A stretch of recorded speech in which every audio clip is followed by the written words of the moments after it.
تو ہم اس کو پتا ہونا چاہیے کہ ہم جو ہیں چھپ چھپ کے نہیں کہ امریکنوں کی طرح وہ پیچھے سے کچھ یہ دے دے. ہم کھلا کہتے ہیں کہ یہ لیگل گورنمنٹ کو ہم ریکگنائز کرتے ہیں, تم لوگ اس کے خلاف سازش کر رہے ہو اور اس لیے ہم ان کو مدد کریں گے. کچھ بھی ہو سکتا ہے. یو کوڈ سینڈ ٹروپس, اگر وہ چاہتے ہیں ٹروپس آنے, you can send troops. American ہوتے بھیجا نا. تو بھئی یہ کس قسم کی سر وہ اگین آپ نے خود ہی جواب دے دیا کہ گورنمنٹ بنے گی تو پھر ہی ریکگنائز کریں گے نا. آپ نے خود ابھی کہا کہ نہیں, دیکھیے گورنمنٹ بنے, کیا اسرائیل کا گورنمنٹ ایک دن میں بن گیا تھا؟ بھئی گورنمنٹ بنانے کی بڑی بات نہیں ہے, ریکگنیشن از امپورٹنٹ. آپ صرف یہ ریکگنائز کرتے ہیں کہ دے آر دا گورنمنٹ کے منسٹرز اپوائنٹ ہو کے اوتھ لے کے نہیں, ڈزنٹ میٹر. یہ آپ لیگل چیزیں پہ نہ دوڑائیں نا.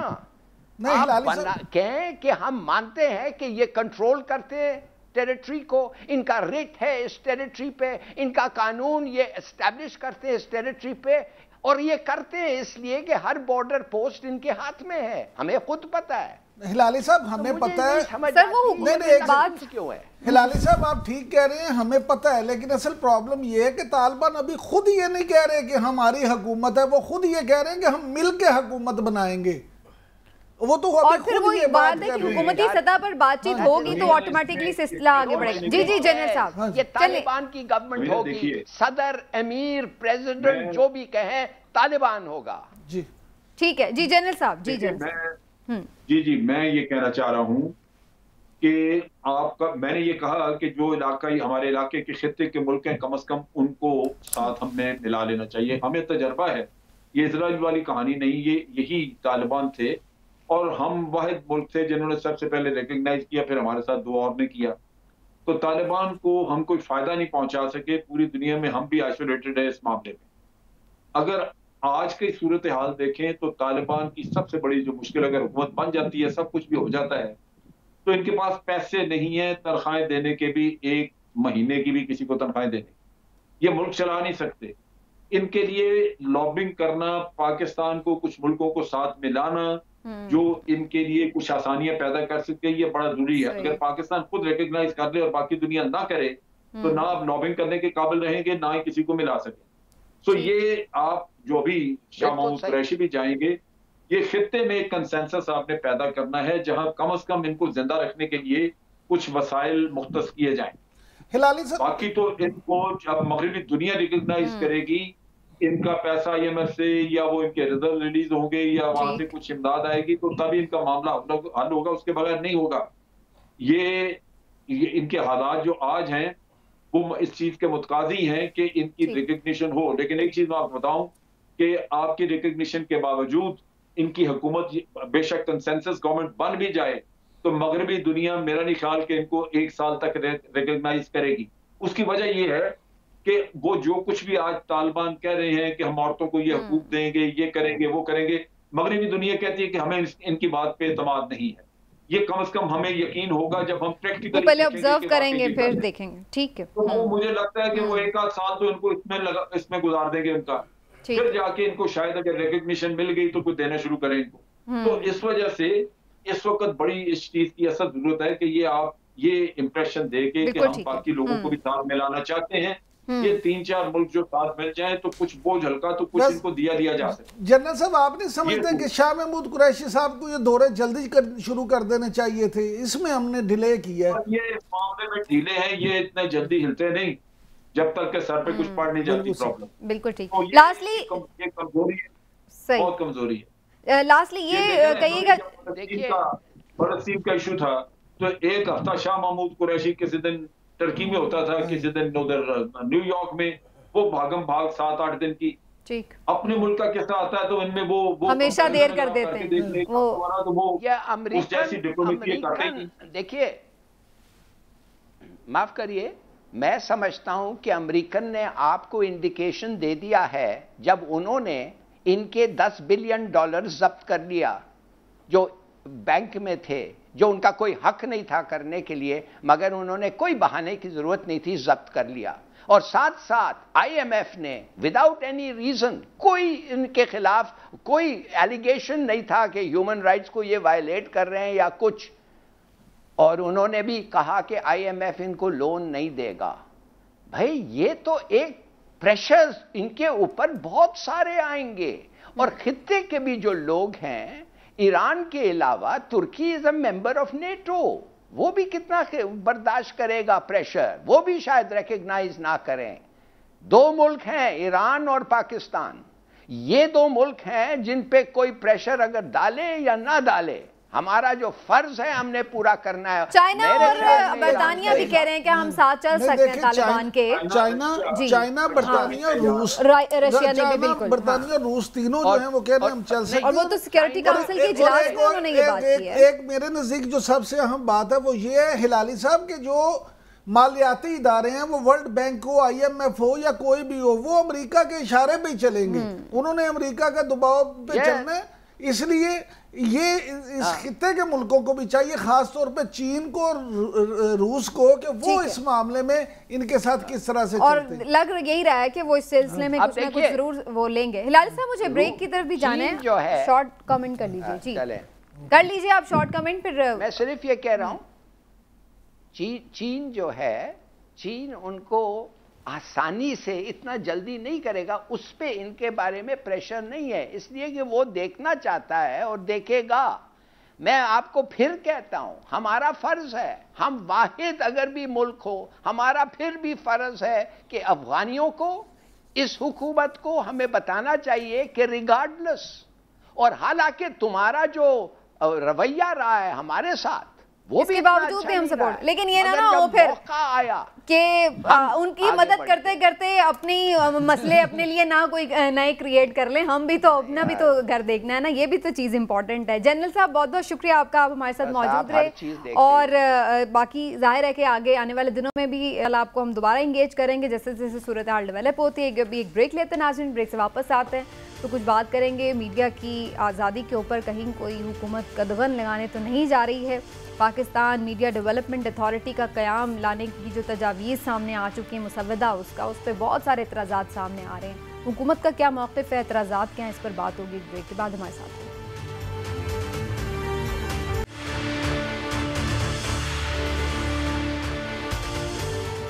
پاکستان میڈیا ڈیولپمنٹ اتھارٹی کے نام سے جو اتھارٹی قائم کرنے کا مسودہ ہے, اس کو سامنے جب سے لایا گیا اس کے بعد سے مختلف میڈیا تنظیموں کی جانب سے اس پر بڑے اعتراضات اٹھائے جا رہے ہیں, اور ان کا یہ خیال ہے کہ یہ شاید آزادی صحافت پر کوئی قدغن لگانے کی کوشش ہے. اس کا اگر ڈیٹیل میں ہم جائزہ لیں, جو کہ آگے ہم اس کے مختلف جو نکات ہیں اس پہ بات بھی کریں گے, لیکن بظاہر اس میں ورکرز کے لیے کچھ چیزیں ضرور ہیں جو کہ اپریشیٹیبل ہیں, جبکہ کچھ ایسی چیزیں بھی ہیں جن پر یہ لگ رہا ہے کہ شاید حکومت کنٹرول کرنا چاہ رہی ہے. اور جو ایک اور بڑی بات ہے وہ یہ بھی ہے کہ سوشل میڈیا کے حوالے سے بھی اس میں کافی ساری چیزیں جس پر بات چیت ہو رہی ہے. تو ایسا کیوں ہے, کیا ہے, اعتراضات کا جواب لیتے ہیں. اس وقت ہمارے ساتھ وزیر مملکت برائے نشریات فاروق حبیب صاحب موجود ہیں, تو سب سے پہلے ان سے ہی بات کریں گے. فاروق حبیب صاحب السلام علیکم, بہت شکریہ آپ کے وقت کا. جی وعلیکم السلام. جی فاروق حبیب صاحب, سب سے پہلے تو بنیادی سوال میرے ذہن میں یہ آ رہا ہے کہ ریگولیٹری اتھارٹی تو پیمرا کی صورت میں آلریڈی موجود ہے, تو پھر اس کے بعد ایک نئی اتھارٹی کے قیام کی ضرورت کیوں محسوس ہو رہی ہے؟ کیا وہ ختم کرنے جا رہے ہیں آپ لوگ پیمرا؟ دیکھیں یہ ایک ریگولیٹری اتھارٹی پیمرا تو الیکٹرانک میڈیا کو دیکھتی ہے, بے شمار ادارے ہیں. جو PTA ہے وہ ہمارا سوشل میڈیا کو دیکھتا ہے, اسی طریقے سے پرنٹ میڈیا کو پریس رجسٹرار کا آفس ہے یا پریس کونسل, جہاں اگر کسی عام آدمی کی کوئی شکایت ہو تو وہ کمپلین لے کے جاتا ہے, یا اگر صحافیوں کی کوئی شکایت ہو پرنٹ سے منسلک تو ایک ITNE کا ہمارا ادارہ ہے, وہاں پر لے کے جاتا ہے. اسی طریقے سے ABC سرٹیفکیشن کا ایک ادارہ ہے جو کہ اخبارات کو ABC سرٹیفکیشن دیتا ہے. تو ہم ان تمام جو ڈفرینٹ سیگمنٹس میں جو مختلف ادارے موجود ہیں, ان تمام اداروں کو کنورج کر کے ہم ایک اتھارٹی بنانا چاہتے ہیں جو کہ پاکستان میڈیا ڈیولپمنٹ اتھارٹی ہو. اس میں ہمارے سامنے کچھ ماڈلز موجود ہیں. برطانیہ میں آفکام کا ماڈل ہے, سنگاپور کے اندر میڈیا کو کے حوالے سے ماڈل ہے, آسٹریلیا کا ماڈل ہے. ان تمام ماڈلز کو ہم نے اسٹڈی کیا ہے. تو یہ باقی ادارے پھر کیا اس طرح سے انٹرفیئر نہیں کر سکیں گے, وہ ختم ہو جائے گا ان کا کردار؟ نہیں, ان کو کنورج کر رہے ہیں. ان تمام اداروں کے ڈائریکٹریٹس بن جائیں گے. اور بنیادی طور پہ 2-3 چیزیں جب میں آپ کو دیتا ہوں. جہاں رہی بات میڈیا ورکرز کے حوالے سے, تو ان کی جب تنخواہوں کا ایشو آتا ہے یا ان کی جاب سیکورٹی کا ایشو آتا ہے تو صرف پرنٹ میڈیا کے پاس ایک فورم تھا ITNE کا, 10,500 درخواستیں وہاں پہ پڑی تھیں. سالانہ 3 سے 4 کروڑ کا بجٹ تھا. صرف 700 درخواستیں جو ہیں وہ ان پہ فیصلہ ہو سکا. پریس کونسل آف پاکستان کا 5 کروڑ کا سالانہ بجٹ تھا.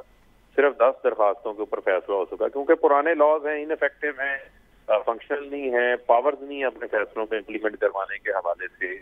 تو ان تمام چیزوں کو ہم بہتر کر رہے ہیں. ہم لے کر آ رہے ہیں میڈیا کمپلینٹ کمیشن لے کر آ رہے ہیں. میڈیا اس کی اپیل میڈیا ٹربیونل کے اندر جائے گی. اس کی اپوائنٹنگ اتھارٹی جو ہوگی اس میں کمیشن بنا رہے ہیں جس میں 4 ایمیننٹ ہمارے سٹیزنز آف پاکستان ہیں وہ اس کے اندر شامل ہوں گے, جس کے اندر کسی قسم کا شخص جو ہے اس کا حصہ نہیں ہوگا. اب جو ایک تنقید آتی ہے جی کوئی قدر لگنے جا رہی ہے, کوئی ڈائریکٹری لاز بن رہے ہیں, میں سمجھ حقیقت نہیں. آلریڈی جو ہے الیکٹرانک اس کو پیمرا کر رہا ہے. پیمرا کا اس کی اتھارٹی کے اندر ایک ڈائریکٹریٹ بن جائے گا جو اس کو ریگولیٹ کرے گا. جو ڈیجیٹل میڈیا ہے. فاروق حبیب صاحب جی جی سر, عمران بات جی بڑی اچھی بات ہے. آپ کی باتیں سن کے تو لگتا ہے یہ بڑا ہی اچھا ہو جائے گا, لیکن مجھے صرف میں جاننا یہ چاہتا ہوں کہ آپ ایک اچھا بھی کام اس انداز میں کیوں کرتے ہیں کہ وہ مشکوک ہو جاتا ہے. دیکھیں ہم تمام جتنے میڈیا کے صحافیوں کے ادارے ہیں, مالکان کے ادارے ہیں, آپ سی پی این اے کی بات کریں, اے پی این ایس کی بات کریں, پی بی اے کی بات کریں, وہ سب کہتے ہیں کہ جی ہمیں اعتماد میں نہیں لیا گیا, ہم نے اس پہ کہا تھا کہ جی یہ ہمارے لیے قابل قبول نہیں ہے. تو ایسی صورتحال کیوں نہیں پیدا کی جاتی کہ سب کو اعتماد میں لے کے تو اس طرح کی قانون سازی کی جائے کہ کسی کو اعتراض کا موقع ہی نہ ملے؟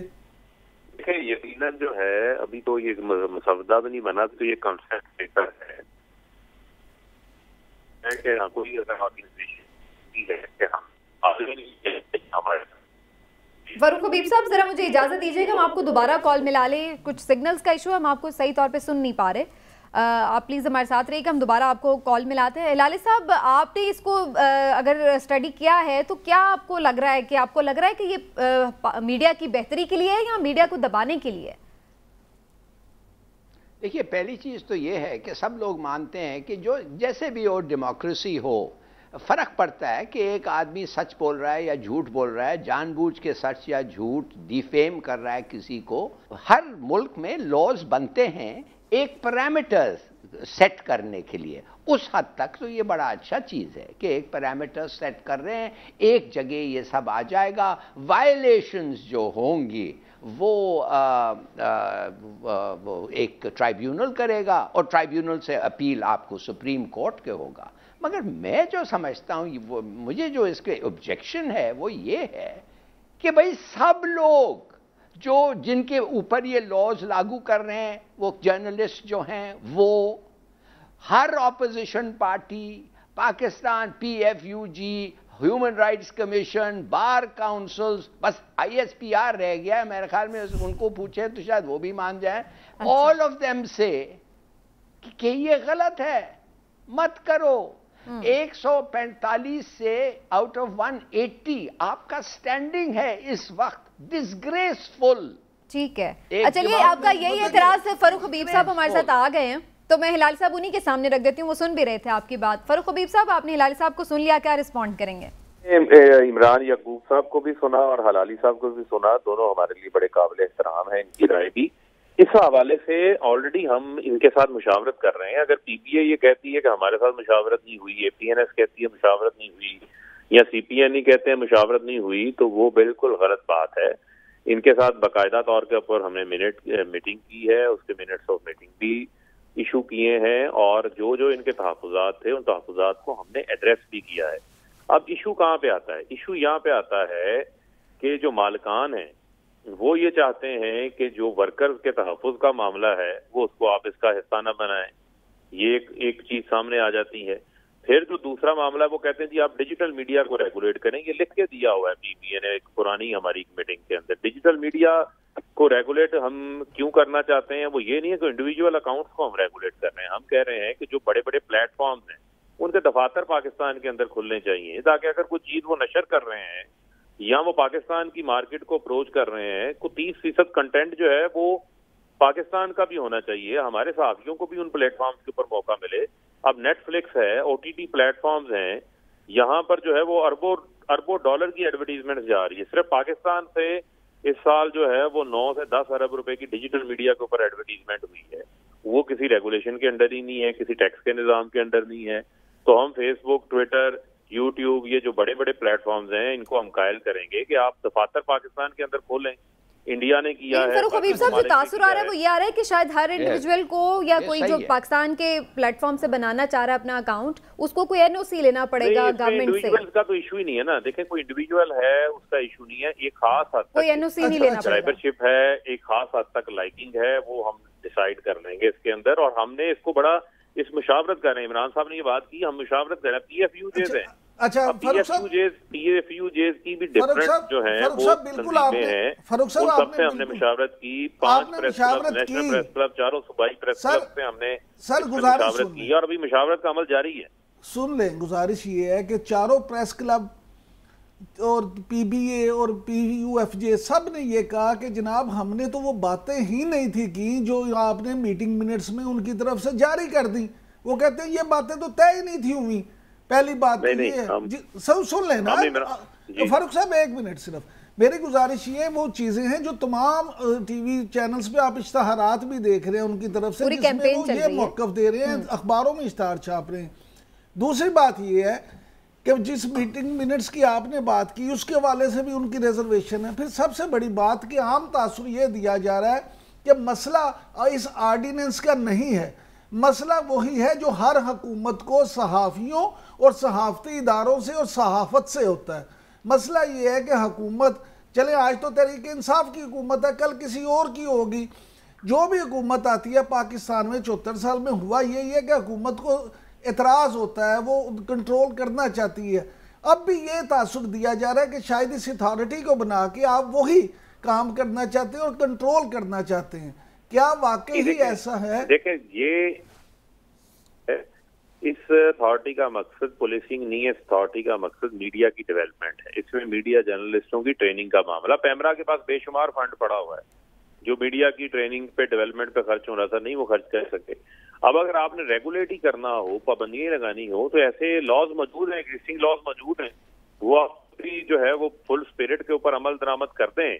تو پھر بھی یہ کہیں گے ریگولیٹ ہمیں کیا جا رہا ہے. ہمارا بنیادی مقصد کیا ہے؟ ہمارا مقصد یہ ہے کہ ذمہ دارانہ طور کے اوپر جو ہے وہ صاحب کو چینلز ہیں ان کے اندر ایڈیٹوریل جو ہے وہ کنٹرول موجود.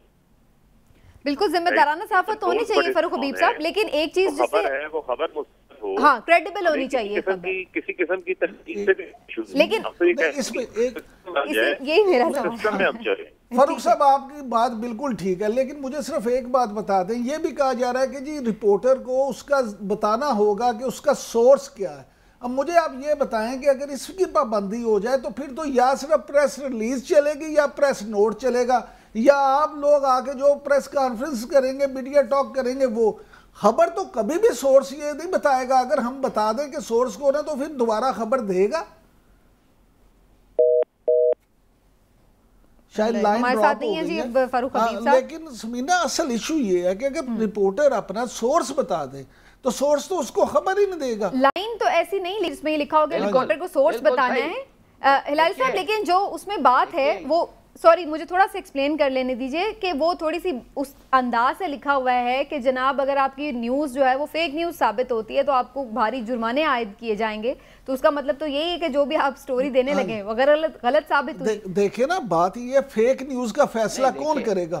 ہلالی صاحب میں اس پہ آپ کی بھی رائے چاہوں گا. دیکھیں ہم ایک کسی ادارے کے بارے میں یا کسی شخص کے بارے میں, کسی حکومت کے بارے میں ایک خبر دیتے ہیں اور ہم کہتے ہیں کہ جناب ہمارے سورس کے مطابق یہ چیز ہے. وہ کہہ دیں کہ اس کو یہ فیک ہے. اب بتائیں اس کا کون فیصلہ کرے گا؟ لیکن یہ خود سارا دن پریس کانفرنسوں میں بیٹھ کے جو فیک باتیں کرتے ہیں پھر ہم وہی چلاتے رہیں گے. فاروق حبیب صاحب موجود ہیں. فاروق حبیب صاحب فیک نیوز کے بارے میں آپ کا, ہلال صاحب سوری لیکن مجھے بس 1 منٹ دیجیے گا, ذرا فاروق حبیب صاحب سے اس کا جواب لینا بڑا ضروری ہے. فاروق صاحب لائن پر ہیں آپ ہمارے ساتھ؟ دیکھیں جو سورس ہوتا ہے کسی بھی صحافی کا, ایک اس کا اپنا ایک ٹول ہے, ایک اس کا اپنا ہتھیار ہے. وہ سورس آپ کو کوئی نہیں کہہ رہا کہ آپ اس کو ڈسکلوز کریں, لیکن جب آپ کوئی خبر دیتے ہیں اور وہ خبر آپ کسی کو کوٹ کیے بغیر دیتے ہیں اور آپ اپنی انفارمیشن کی بنیاد کے اوپر دیتے ہیں, تو اس خبر کی جو مستند ہونا وہ آپ کے ادارے کا کام ہے. کہ وہ اس کو میک شور کرے.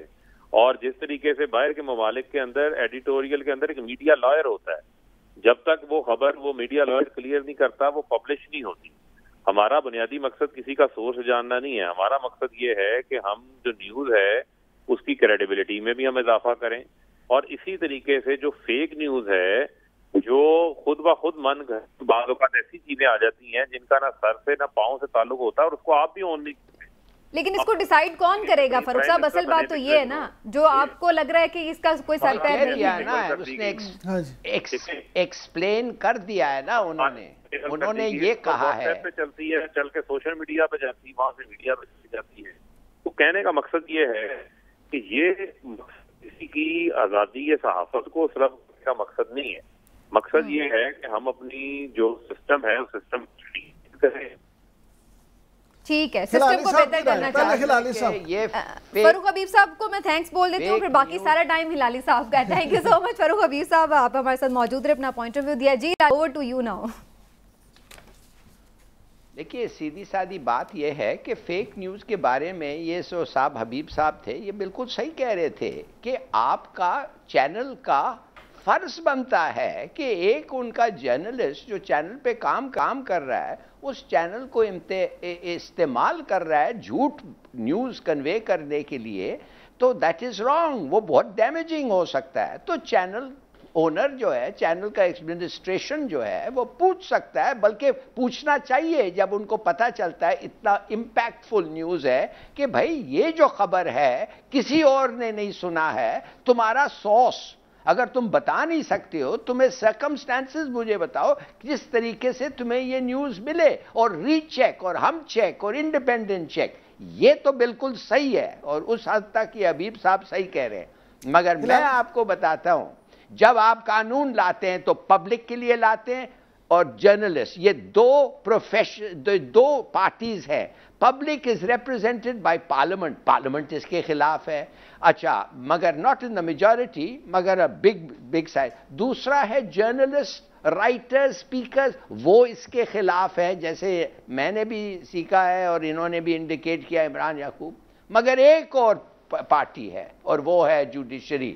میں نہیں سمجھتا کہ دا لا ایز ڈرافٹڈ یہ کانسٹیٹیوشن کے خلاف ہوگا, اور اگر نہیں ہے مجھے بڑا افسوس ہوگا کہ ہم 145 آؤٹ آف 80 سے ہم 180 چلے جائیں گے, اور معاف کریے دس از آئی تھنک ول بی ڈسگریسفل. اچھا ہلالی صاحب, سب سے بدترین ان ٹرمز آف فریڈم غلط. ہلالی صاحب آپ بالکل ٹھیک کہہ رہے ہیں, لیکن ایک بات جو بڑی اہم ہے میرے نزدیک, وہ اس بات کو سمجھیں کہ تمام ٹی وی چینلز انکلوڈنگ جی این این ایک ایڈیٹوریل بورڈ کام کرتا ہے. ایک ایڈیٹوریل بورڈ ہوتا ہے ہمارا اپنا, ان ہاؤس ایک سینسرشپ ہوتی ہے جس میں ہم دیکھتے ہیں کہ پالیسی کے خلاف کوئی بات نہ ہو, کوئی فیک نیوز نہ ہو.